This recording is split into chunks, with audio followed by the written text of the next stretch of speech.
Halo Sobat Podcast, jumpa lagi di Podcast Era Rumpi bersama saya Arya Stawa. Sobat Podcast pastinya sudah tahu dong dengan yang namanya teh. Ya, minuman yang sudah menusantara ini, maksudnya sudah dikenal di seluruh Nusantara dan melegenda ini memang disukai dari berbagai kalangan. Mulai dari anak-anak, orang dewasa, bahkan lansia pasti suka dengan yang namanya teh atau setidaknya pernah mencicipi deh yang namanya minuman teh ini.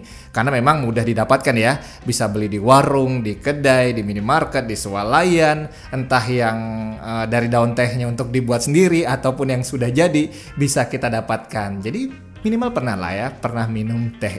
Dan ngomong-ngomong soal teh ini bisa dikatakan atau mungkin sudah dikenal nih teh oleh orang-orang di seluruh dunia ya, di seluruh negara.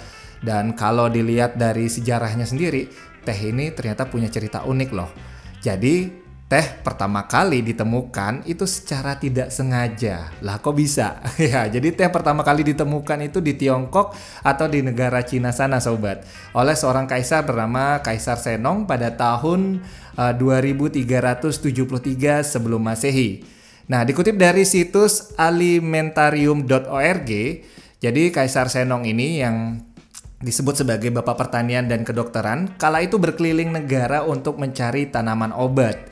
Dan suatu hari, dalam perjalanannya, Shennong merasa tidak enak badan dan memilih untuk beristirahat di bawah pohon.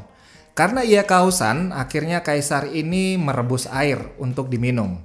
Tapi secara tiba-tiba, ada beberapa daun jatuh ke minumannya. Jadi nggak sengaja gitu ya, beberapa daun jatuh ke air rebusannya ini. Nah, daripada membuang minumannya atau membuang daunnya, Kaisar Shennong malah memilih meminum air yang sudah bercampur daun tadi nih sobat. Walaupun akhirnya rasanya sedikit pahit begitu ya, tapi Kaisar Shennong merasa puas karena ternyata minuman yang sudah bercampur dengan daun tadi membuat tubuhnya merasa lebih segar dan sehat ya ketimbang kondisi perjalanan tadi. Dan sejak saat itulah Kaisar Shennong mulai mengenalkan minuman atau rebusan air yang bercampur daun tadi ke orang-orang di istana yang akhirnya kita kenal dengan sebutan teh. Sobat Podcast, memang awalnya minuman teh ini menjadi sebuah keistimewaan ya, atau minuman orang-orang istana. Tapi dalam perkembangannya akhirnya semua orang pernah atau bisa mencicipi yang namanya teh. Dan karena itu juga teh akhirnya memiliki perkembangan yang pesat ya. Maksudnya pesat di sini memiliki berbagai macam varian dan rasa ya, karena orang-orang mulai mencoba untuk mencampurnya dengan bahan-bahan yang lain. Misalkan terciptanya seperti teh oolong, green tea, ataupun juga menemukan daun-daun yang lainnya, daun-daun teh lainnya dengan rasa-rasa unik seperti black tea, white tea atau teh putih, bahkan mencampurnya dengan bahan-bahan seperti bunga atau bahan-bahan rempah-rempah lainnya sehingga tercipta varian-varian rasa dan manfaat-manfaat yang unik dari minuman teh ini. Nah, menariknya nih sobat, minggu lalu itu saya sempat datang ke kedai salah satu teman yang baru saya kenal gitu ya. Dia punya usaha kuliner lalu menjual sebuah minuman teh. Nah, teh ini belum pernah saya cicipi, baru kali pertama saat itu, yaitu teh kombucha. Sudah pernah coba? Belum ya? Atau mungkin terasa asing mungkin sebagian dari sobat ya. Saya pun juga baru mencicipinya. Nah, kalau lihat dari penampakannya sendiri atau tampilannya gitu sobat ya, teh kombucha ini nggak aneh sih, artinya sama aja kayak teh biasanya. Jadi warnanya itu kayak merah-merah bata begitu, nggak terlalu pekat ya. Jadi ya udah normal aja kayak teh-teh umumnya. Cuman yang membedakan mulai saya merasakan perbedaannya yaitu pada saat saya menuangkan ke cangkir. Jadi aromanya, wah ini beda banget nih, karena aroma dari teh kombucha ini itu seperti mengingatkan saya pada yang namanya brem. Nah, brem ini brem yang di Bali ya.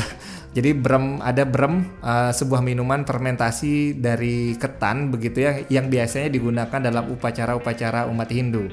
Nah, itu mirip baunya dengan minuman teh kombucha ini yang ternyata memang sama-sama juga. Maksudnya kalau brem tadi difermentasi dari ketan, kombucha ini merupakan sebuah teh yang difermentasi dengan gula dan ragi. Ya, jadi sama-sama fermentasi. Jadi mungkin itu juga yang membuat bau teh kombucha ini mirip begitu. Nah, selain itu yang saya rasakan waktu itu teh kombucha ini dari sisi rasa gitu ya. Pastinya manis karena ada gulanya. Cuman ada rasa asam-asamnya gitu. Ya, dan sedikit menggelitik di kerongkongan saya. Itu yang saya rasakan kesan pertama saya terhadap teh kombucha ini. Dan karena penasaran sobat, akhirnya setelah pulang saya pun mencari atau membaca begitu beberapa artikel di internet tentang teh kombucha ini. Ternyata betul, teh kombucha ini memang teh fermentasi yang berupa dari teh, gula, dan ragi. Dan uniknya lagi, teh kombucha ini sudah dikonsumsi selama 2000 tahun di Tiongkok sana. Wah, jadi ternyata nggak jauh-jauh lagi dari asal-usul teh dari Tiongkok. Ternyata teh kombucha juga sudah dikenal sejak 2000 tahun yang lalu di Tiongkok sana, atau sudah dikonsumsi ini di Tiongkok. Dan dalam kandungannya sendiri, teh kombucha ini mengandung vitamin B, kemudian ada probiotiknya, asam organik, antioksidan, dan sedikit alkohol. Ya, namanya juga minuman fermentasi ya. Dari sisi manfaatnya sendiri disebutkan dalam beberapa artikel yang saya baca, ternyata teh kombucha ini baik untuk sistem pencernaan serta memelihara kesehatan organ hati. Nah, kenapa bisa dikatakan demikian?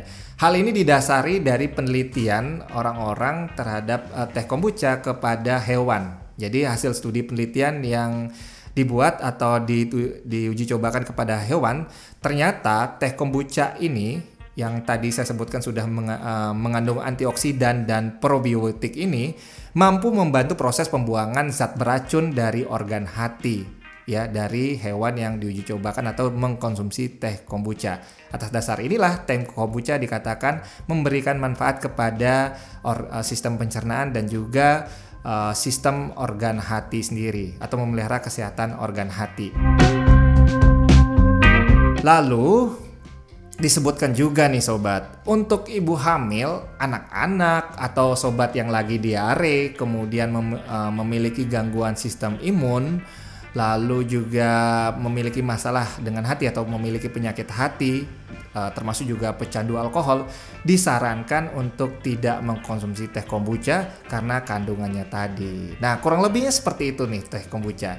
Bagi sobat yang pernah juga punya pengalaman dengan mengkonsumsi teh kombucha ini, boleh deh sharing di kolom komentar. Ataupun juga mungkin teh-teh atau varian teh yang unik-unik yang pernah sobat konsumsi, boleh disampaikan juga, kita sharing bagi cerita di kolom komentar ya tentunya. Oke sobat, itu dulu cerita saya hari ini di podcast Area Rumpi. Sampai jumpa di episode berikutnya. Bye-bye.